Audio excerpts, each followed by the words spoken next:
Hello प्यारे बच्चों। तो चलिए इस क्वेश्चन को डिस्कस करते हैं। और ये काफ़ी अच्छा क्वेश्चन है। इसमें अपने को दो सीरीज दे रखा है, ठीक है ना। इसके सम का वैल्यू जो है एक का m है। दूसरा सीरीज जो दे रखा है उसका सम का वैल्यू किसके इक्वल है, n के इक्वल है। अपने को क्या बोला है, then the point m comma n lies on, ठीक है ना, द लाइन। मतलब यहाँ पे सबसे पहले तो आपको m n का वैल्यू फाइंड करना पड़ेगा। और वो जो पॉइंट m कॉमा n होगा वो किसी ना किसी इन चार ऑप्शन में से किसी ना किसी स्ट्रेट लाइन पे लाई कर रहा होगा, ठीक है ना। तो अगर अपने पास m और n का वैल्यू आ गया तो फिर अपन देख लेंगे, अगर इस कर्व पे लाई कर रहा होगा तो इसको सेटिस्फाई करेगा, इस पे लाई कर रहा होगा मतलब जिस भी कर्व पे लाई कर रहा होगा उसके इक्वेशन को सेटिस्फाई करेगा। ओके। तो पहला काम अपना होना चाहिए जो है, m का वैल्यू अगर फाइंड करना है तो ये जो सम में दे रखा है, क्या अपन इसका टी आर लिख सकते हैं, मतलब जनरल टर्म लिख सकते हैं।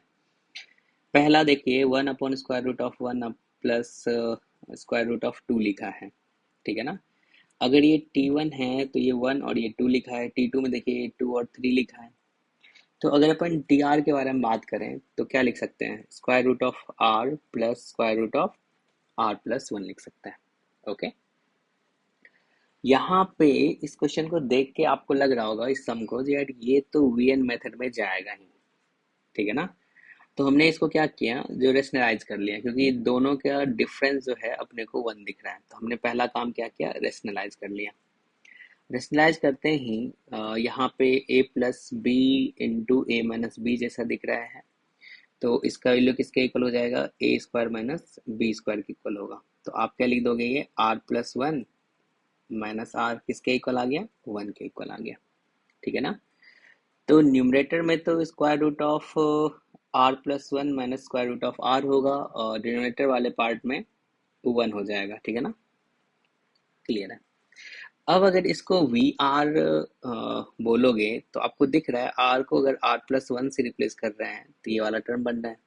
तो यानी कि ये वाला वी आर है तो ये वाला क्या होगा, वी आर प्लस वन होगा। ओके। इन दोनों पार्ट में अपने को जो डिफरेंस दिखा वो वन का दिखा। जब वन का डिफरेंस दिखता है तो हमेशा आपको ये रूल फॉलो करना है, जो स्टार्टिंग का फर्स्ट टर्म और एंड से फर्स्ट टर्म, इन दोनों में फिर देखेंगे छोटा कौन सा है, क्योंकि ये वी आर है और ये क्या है, वी आर प्लस वन है। तो छोटे वाले में छोटा वैल्यू रखना है और बड़े वाले में बड़ा वैल्यू रखना है, ठीक है ना। तो ये क्या हो जाएगा, square root of 99 plus one, और ये क्या होगा, स्क्वायर रूट ऑफ वन। तो यानी कि ये तो 100 बन चुका है, तो 100 का स्क्वायर रूट कितना आएगा, 10 आएगा। 10 माइनस वन यानी कितना आ गया, 9 आ गया। तो m का वैल्यू आपका 9 के इक्वल आया। अब चलिए n के बारे में बात कर लेते हैं। ये जो सीरीज दे रखा है, अगर आप इसका टी आर लिखोगे बहुत सिंपल है, क्योंकि फर्स्ट टर्म देखो, अगर टी वन के बारे में बात करें तो ये वन इंटू टू है, टी टू क्या है भाई, टू इंटू थ्री है। ऐसे ही टी थ्री क्या होगा, थ्री इंटू फोर होगा। तो अगर हम लोग इसका वी आर, सबसे पहले तो जनरल टर्म लिख लीजिए, टी आर लिखेंगे। टी आर लिखेंगे तो क्या आ जाएगा, one upon R into R plus one, ठीक है ना। और आपको दिख रहा है भाई ये तो कंजुगेटिव टर्म है, ठीक है ना। यहाँ पे आर है और ये क्या है, आर प्लस वन है। तो यहाँ पे भी अपन वी एन मेथड यूज करेंगे, ठीक है ना। इसको हमने ब्रेक कर दिया दो पार्ट में। क्या लिख सकते हैं, one upon R minus one upon R plus one. Clear है। अब आप अगर इसको वी आर बोलोगे तो आपको लग रहा होगा आर को अगर आर प्लस वन से रिप्लेस करेंगे तो अपने को ये वाला टर्म मिल रहा है। तो ये क्या हो जाएगा, वी आर प्लस वन हो जाएगा। ओके। यहाँ पे भी सेम रूल फॉलो होगा, जो भाई दोनों के बीच का जो डिफरेंस है वो वन का है। और ये जो समेशन चला है ये 1 to 99 चला है। अगर डिफरेंस वन का हो तो स्टार्टिंग से फिर से अपन क्या करेंगे, फर्स्ट टर्म और एंड से फर्स्ट टर्म। स्टार्टिंग से फर्स्ट टर्म क्या होगा, वन, और एंड से फर्स्ट टर्म क्या होगा, 99। छोटे वाले में छोटा रख देना है, यानी कि वन किस में चला जाएगा, इसमें चला जाएगा, और बड़े वाले में क्या रख देना है, बड़ा रख देना है। तो यहाँ से ये आ गया वन अपॉन वन, और ये क्या आ गया, minus one upon 99 plus one कितना, 100।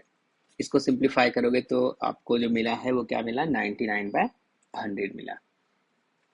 तो अपने पास एन का वैल्यू भी आ गया। ओके। एन भी आ गया और यहाँ से एम भी आ गया। तो जो कर्व पे पॉइंट लाई करना है वो क्या लाई करेगा, एम कॉमा एन। तो ये क्या आ गया, 9,99/100। ओके।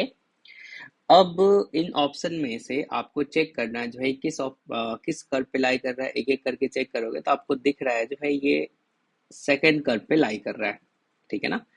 तो यहाँ पे x के प्लेस पे अपन क्या रखेंगे, 9 रखेंगे, ठीक है ना। y के प्लेस पे क्या आएगा, 99/100 आएगा। तो ये 100 कैंसिल होगा तो 99 माइनस 99 जीरो होगा, ठीक है ना। तो यहाँ से अपने को मिला जो भाई किस कर्व पे लाई कर रहा है, तो सेकंड ऑप्शन जो है आपका वो करेक्ट है।